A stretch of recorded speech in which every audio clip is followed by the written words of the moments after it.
برید خزائی سے احمد ابن حنبل ابن مردوی نے، طلحہ سے ابن جریر نے، ابو مسعود سے مسلم نسائی وغیرہ نے، ابو حمید ساعدی سے بخاری مسلم نسائی نے، ابو خارجہ سے نسائی احمد ابن حنبل نے، انس سے ابن مردوی نے، ابن مسعود سے ابن مردوی نے، اتنی بڑی تعداد میں صحابہ کرام نے یہ حدیث پیغمبر سے نقل کی ہے کہ جب ان سے صلوات کی کیفیت کے بارے میں سوال ہوا تو یہی فرمایا، اس طرح صلوات بھیجو، اللہم صلی علی محمد وعلی آل محمد کما صلیت علی ابراہیم وعلی آل ابراہیم وبارک علی محمد وعلی آل محمد کما بارکت علی ابراہیم وآل ابراہیم۔ یہاں پر ایک اعتراض اٹھایا جاتا اور کہا جاتا ہے کہ یہاں پر آل سے مراد مومن ہے، کیونکہ قرآن مجید میں آل فرعون کا جب تذکرہ ہوا تو وہاں پر مراد، خدا نے کہا کہ ہم نے آل فرعون کو غرق کیا، تو وہاں پر کیونکہ فرعون کی امت غرق ہوئی تھی، یہاں پر آل سے مراد بھی ساری امت ہے، سارے مومن ہیں۔ نہیں، ایسا نہیں ہے۔ اگر ہم قرآن کی اور آیات کی طرف رجوع کریں تو ہمیں اس بات کا واضح ثبوت ملتا ہے کہ یہاں پر آل سے مراد ہر مومن نہیں ہے، بلکہ کچھ مخصوص مومنین ہیں۔ بلکہ یوں کہوں، جس طرح تفسیر کبیر میں امام رازی فرماتے ہیں، جہاں پر بھی قرآن مجید میں یا ایھا الذین آمنوا کا خطاب آتا ہے، مومنین کی فہرست میں سب سے سر فہرست علی بن ابی طالب نظر آتے ہیں۔ یہاں پر بھی قرآن مجید میں ارشاد ہوتا ہے فقد آتینا آل ابراہیم الکتاب والحکمہ، مراد کون ہے آل سے؟ یہاں پر دیکھیں پیغمبر نے تشبیہ دی ہے آل کو آل ابراہیم سے، جو مراد آل ابراہیم سے ہے وہی مراد آل محمد سے ہے۔ اگر آل ابراہیم سے مراد ہر مومن ہو، جبکہ ایسا نہیں ہے، قرآن کی آیت دلیل ہے جس میں ارشاد ہوتا ہے کہ ہم نے آل ابراہیم کو کتاب اور حکمت عطا کی۔ کون نہیں جانتا کہ کتاب و حکمت حضرت ابراہیم کی ذریت کو عطا کی گئی ہے۔ جس طرح یہاں پر ذریت ابراہیم مراد ہے، وہاں پر بھی ذریت ختمی مرتبت مراد ہے۔ اللہ نے فرمایا کہ ہم ہی ہیں اس ذکر کے نازل کرنے والے، اور اس کی حفاظت کا ذمہ بھی ہم نہیں اٹھایا ہے۔ اب اگر ہم تفصیل سے جائیں، دیکھیں کہ ذکر سے مراد کیا ہے۔ ذکر سے مراد قرآن ہے، اور پھر ہم اگر حضور سرور کونین صلی اللہ علیہ وسلم کی بارگاہ کے اندر حاضری لگائیں اور حضور سے پوچھیں کہ یا رسول اللہ صلی اللہ علیہ وسلم، ذکر سے مراد تو قرآن ہے، لیکن یہ بھی تو بتا دیجئے کہ قرآن والے کون ہیں، تو سرکار کائنات صلی اللہ علیہ وسلم ارشاد فرماتے ہیں کہ القرآن مع علی و علی مع القرآن، قرآن علی کی ذات سے پیوست ہے اور علی قرآن کی ذات سے پیوست ہے، اور حضور نے فرمایا کہ دونوں حوض کوثر پر بھی اکٹھے آئیں گے۔ آج ضرورت اس امر کی ہے کہ پاکستان ہم نے بنایا تھا، یہ صوفیاء کا فیضان ہے، یہ علماء کا فیضان ہے، یہ محبان اہل بیت کا فیضان ہے۔ اگر ہمارا قرآن ایک ہے، اگر حضور نبی کریم رؤوف الرحیم صلی اللہ علیہ وسلم کی ذات جو ہمارے لیے نمونہ کی حیثیت رکھتی ہے کہ وہ ایک ہے، ہمارا کعبہ ایک ہے، ہمارا کلمہ ایک ہے، ہمارا اسلام ایک ہے، تو پھر ہمیں متحد ہو کر کے اس پاکستان کی حفاظت کرنی ہوگی۔ آج پاکستان پر کڑا وقت ہے، مسلمانوں کو آپس میں لڑانے کی مختلف سازشیں ہو رہی ہیں۔ میں سمجھتا ہوں کہ اس پاکستان میں قرآن نافذ کرنے کی ضرورت ہے، اور بارود کی بجائے درود کو بلند کرنے کی ضرورت ہے۔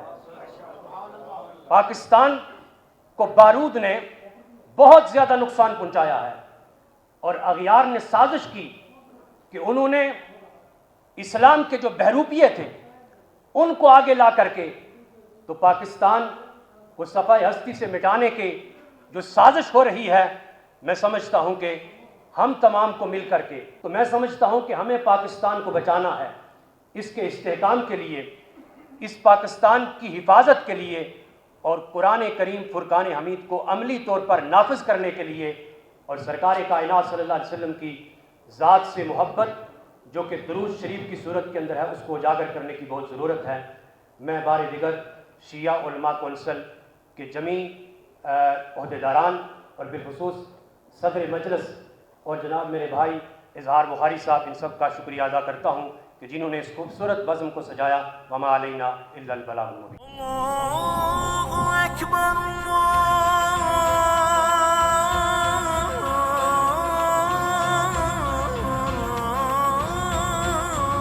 أكبر الله أكبر الله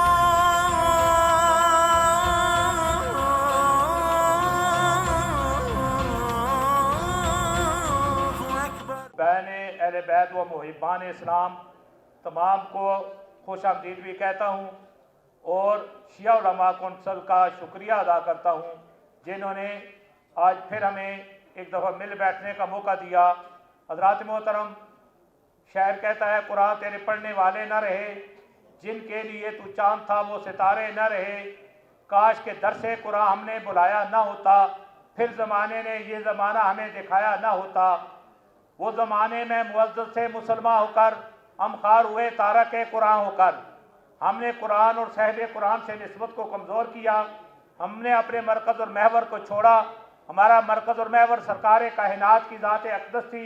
یہاں تک بات نہ ہوئی، ہم نے اپنے مرکز اور محور کو چھوڑا ہی نہیں، بلکہ مرکز اور محور پہ ہم نے اپنے حملے کرنے شروع کر دیے، اور ہمارا مرکز و محور سرکار کائنات کی ذات تھی، اور سرکار کائنات کی ذات مرکز اور محور کے ساتھ ساتھ سرکار کا گھرانہ، سرکار کی اہل بیت، سرکار کے گھر والے ہمارے لیے مرکز و محور تھے۔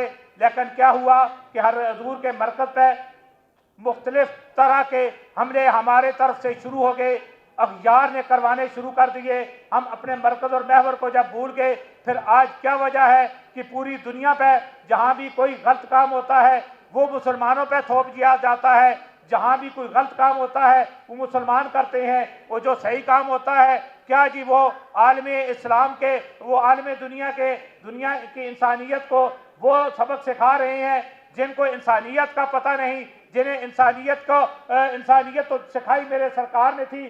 آج انسانیت کا درس ہمیں وہ دینے لگے ہیں جنہیں انسانیت کی الف کا بھی پتہ نہیں۔ لیکن کیا وجہ ہے؟ ہم تمہارے سامنے سے وہ منزل اوجل ہو گئی، ہم نے اس منزل کی طرف چلنا چھوڑ دیا، ہم اس منزل کو بھول گئے جو منزل سرکار کائنات نے ہمیں دی تھی، سرکار کے غلاموں نے ہمیں دی تھی، ہمیں جو اہل بیت اطہار کے گھر سے ملی تھی، اصحاب رسول کے اسوہ سے جو ملا تھا، ہم نے اسے بلا دیا۔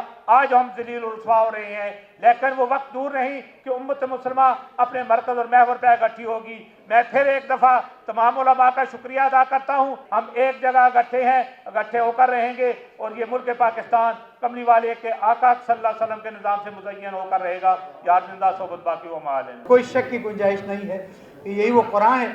ایک ایجوکیشنل گروپ کراچی یونیورسٹی سے ہم نے ایران زیارتوں پہ بھیجا، تو جب امام رضا علیہ السلام کے حرم میں گئے تو انہوں نے بہت سی کتابیں ٹٹولی دیکھی، تو انہیں دو ہی کتابیں نظر آئیں، ایک قرآن مجید اور ایک مفاتیح الجناح۔ تو جب انہوں نے قرآن مجید کو الگ الگ صفحوں کو کھول کے دیکھا تو پھر انہوں نے کہا کہ یہ تو وہی خط عثمان طہا کا قرآن مجید ہے۔ میں نے کہا باتیں کرنے والے بہت سی باتیں کرتے ہیں، عملاً آ کے دیکھیے کہ یہ وہی قرآن مجید ہے جس کو اللہ سبحانہ و تعالیٰ نے اپنے حبیب کے دل پر نازل فرمایا، انہوں نے امت کو دیا، اور آج کتاب کی شکل میں ہمارے درمیان میں موجود ہے۔ نہ اس میں کوئی کمی ہے نہ کوئی بیشی ہے۔ اور میں عرض کرتا چلوں کہ اسی قرآن کی برکت سے اللہ تعالیٰ نے ہمیں درود بھی عطا فرمائی، اور یہ درود ہمارے لیے دلوں کو پاک کرنے کا باعث ہے، حضور اکرم کے درجات کو بلند کرنے کا باعث ہے، اور امت مسلمہ کو متحد کرنے کا باعث ہے۔ یہ ہمارے لیے بڑی فخر کی بات ہے کہ اللہ سبحانہ و تعالیٰ نے آج ہمیں ایک ایسا گلدستہ سجانے کی توفیق عطا فرمائی۔ میں اس بات کی طرف توجہ دلاتا جاؤں، اور خاص کر میڈیا سے درخواست کروں گا، اور آج یہاں قرارداد بھی لکھی جائے گی، اس قرارداد کا ایک لازمی حصہ یہ ہے کہ دین کے متون اصلیہ میں کسی بھی قسم کی تبدیلی قابل قبول نہیں ہے۔ میں سمجھتا ہوں کہ شاید اس وقت موقع ہے کہ موجودہ حکومت اس درود کے ایک قرارداد کے ذریعے تبدیل ہونے کے نوٹیفیکیشن کو